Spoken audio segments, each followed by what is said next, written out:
Todos nós erramos. Todos. Não importa se você é pai, mãe, professor, líder ou alguém que decidiu não ter filhos.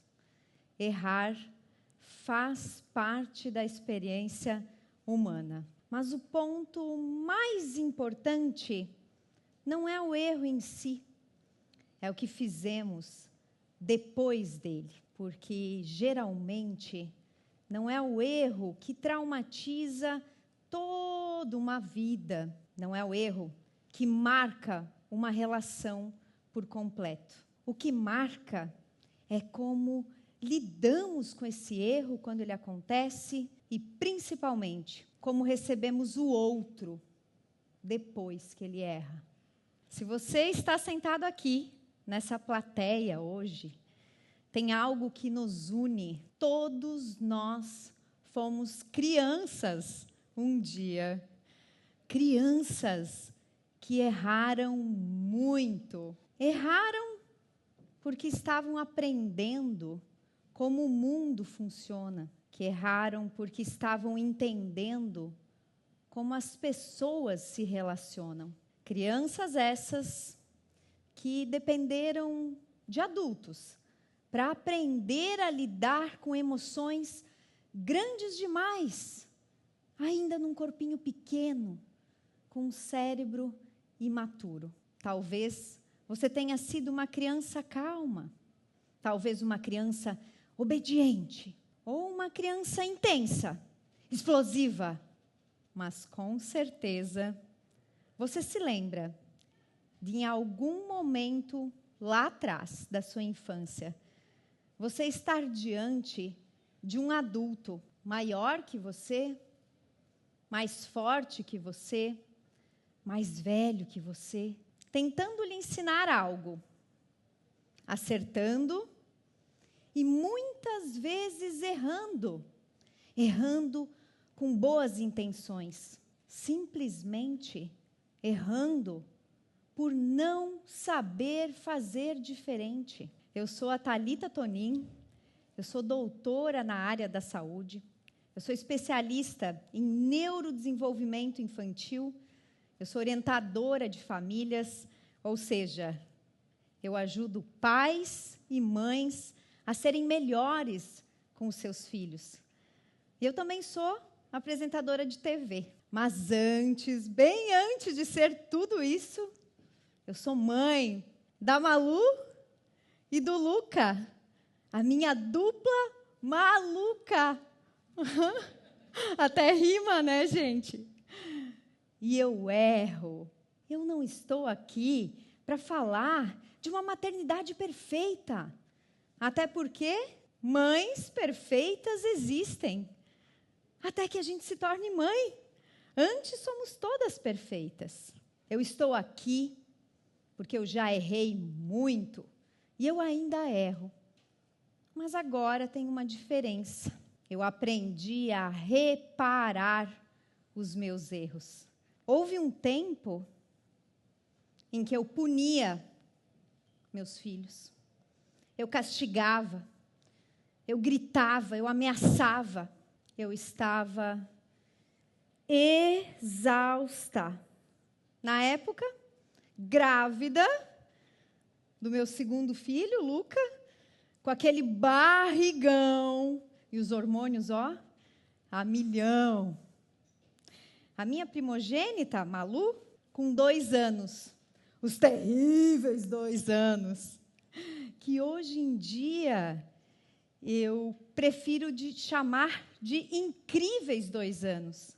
Porque agora eu estudei cérebro infantil, porque eu entendo a adolescência da infância. Mas naquela época, eu não entendia. Nem o cérebro dela, nem o meu. Nada. E como boa virginiana que eu sou, tinha tudo sempre planejado. Eu não admitia erros. Tudo tinha que sair conforme eu esperava. Até que um dia, cheguei no meu limite. Eu precisava colocar o uniforme na minha filha Malu, para ela ir para a escola. Estava eu lá. Filha, coloca o uniforme. Não vou colocar. Coloca o uniforme, menina. Não vou colocar. E nesse cabo de guerra, o meu corpo, as minhas mãos, fizeram algo que meu coração e a minha mente jamais admitiria. Eu perdi a mão. Eu peguei a minha filha de 2 anos e eu chacoalhei dizendo, chega! Chega! Nessa hora, 2 segundos depois, eu me dei conta. Que tipo de ser humano eu estou criando assim? Que tipo de mãe eu estou sendo para essa criança? Não! Sentei no chão e chorei. Choramos, nós duas juntas. Porque é que a gente precisa chegar no limite, no fundo do poço, para entender a responsabilidade que a gente tem nas mãos, que é criar um ser humano, que é essa missão tão importante. Eu não queria educar pelo grito. Eu não queria educar pela ameaça. Eu não queria educar pelo castigo, mas era isso que estava acontecendo. Eu estava errando feio. Nessa hora eu pensei, deve haver algum jeito melhor, deve haver um novo jeito para educar um ser humano. Não pode ser assim, eu vou enlouquecer, e essa menina o que vai se tornar? Levantei, depois de ter chorado muito ali com ela, fui até o computador e digitei novas formas de educar. Digitei mesmo, fiz uma pesquisa. E foi aí que o meu caminho se encontrou com algo que eu já estudava no meu doutorado. Cérebro humano, eu já estudava. Mas o meu caminho se encontrou agora com cérebro infantil, com neurodesenvolvimento infantil, com parentalidade. E de verdade, foi como se uma névoa tivesse saído da frente dos meus olhos. Eu passei a enxergar a infância de maneira mais clara. Eu compreendi o que tinha nesse cérebro imaturo. E eu entendi algo essencial. Errar faz parte de educar. Mas o que muda a relação com os nossos filhos, sabe o que é? A reparação dos nossos erros. Nós pais temos um papel claro e muito importante na vida dos nossos filhos. O nosso papel é dar limites, é dar regras. O nosso papel é ensinar o que é certo e o que é errado. Mas os nossos filhos, as nossas crianças, também têm um papel que é só deles. É um papel que cabe lá na infância. Quer chorar, quer fazer birra, quer brigar. Então, cada um está exercendo o seu papel que lhe cabe naquele momento de vida em que está.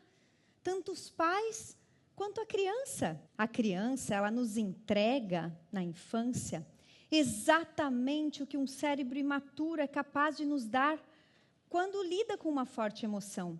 Ela ainda não sabe lidar completamente, ela tem um cérebro aprendendo. E aí muitas mães e pais dão um limite para os filhos dizendo, filho, desliga logo essa tela e vai já para o banho. E esperam o quê?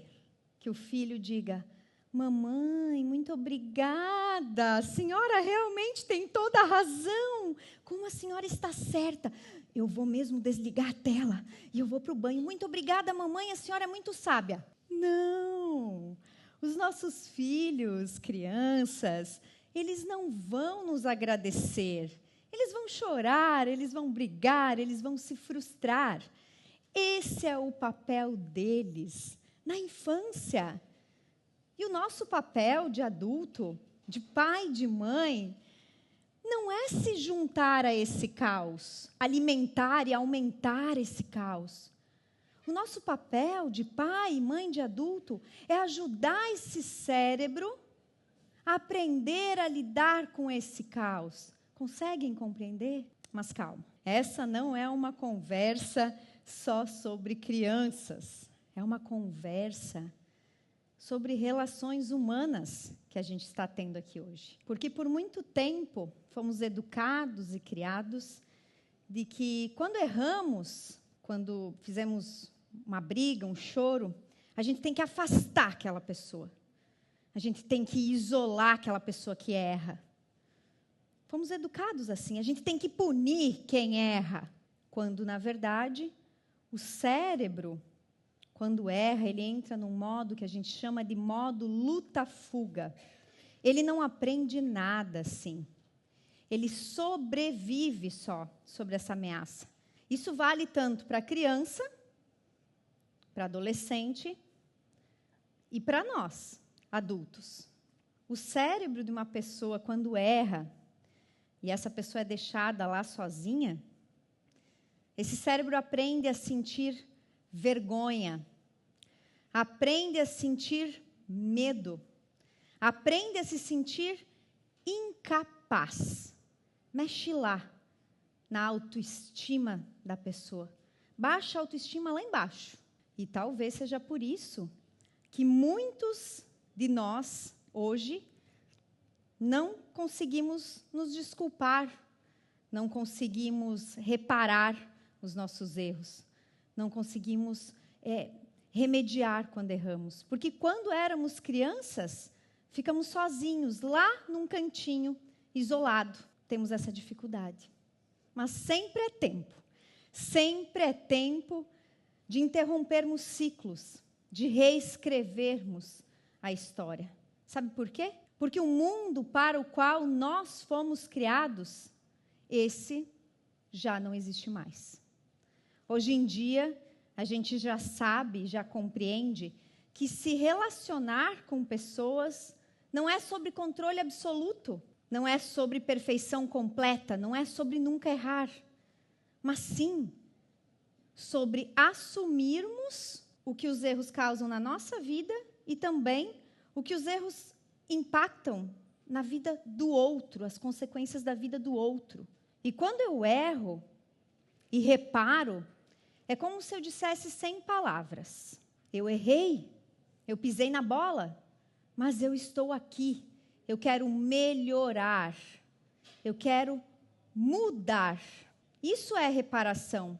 E quando a reparação acontece, ela sinaliza para o cérebro segurança.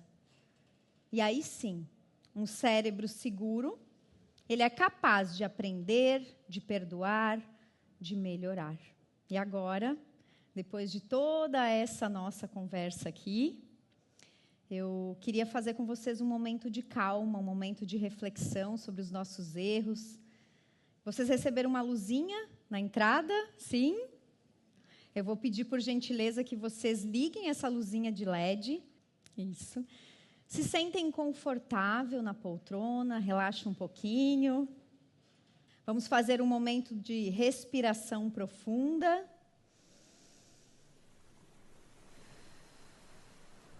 Mais uma vez.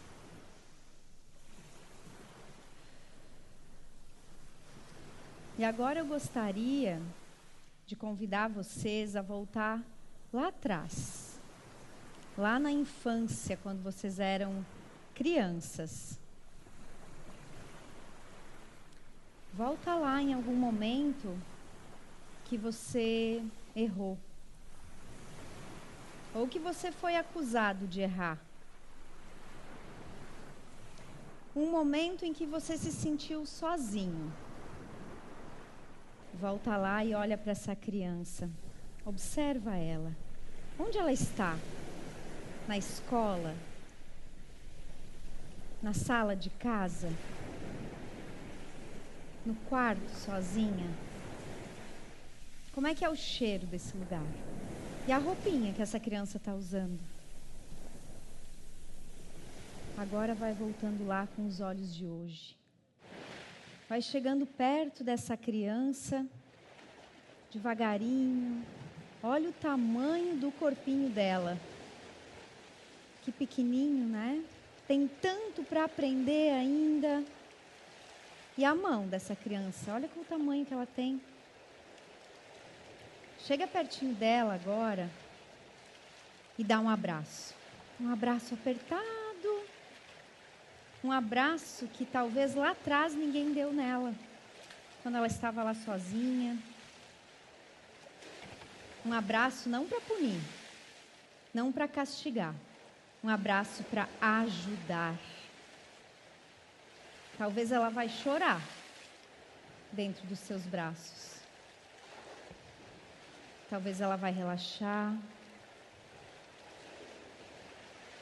E agora você pode dizer para ela: você errou, mas você não é esse erro. Você ainda tem tanto para aprender e vai errar muito ainda, mas você vai chegar longe. Você vai vencer. E eu estou aqui para te ajudar. Agora eu vou pedir para vocês respirar fundo e voltando para cá, para hoje.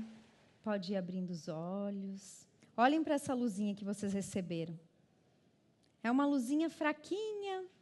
Ela não ilumina o nosso ambiente por completo, mas ela é capaz de romper a escuridão. Escuridão que chega rápido quando a gente erra. Tudo fica escuro.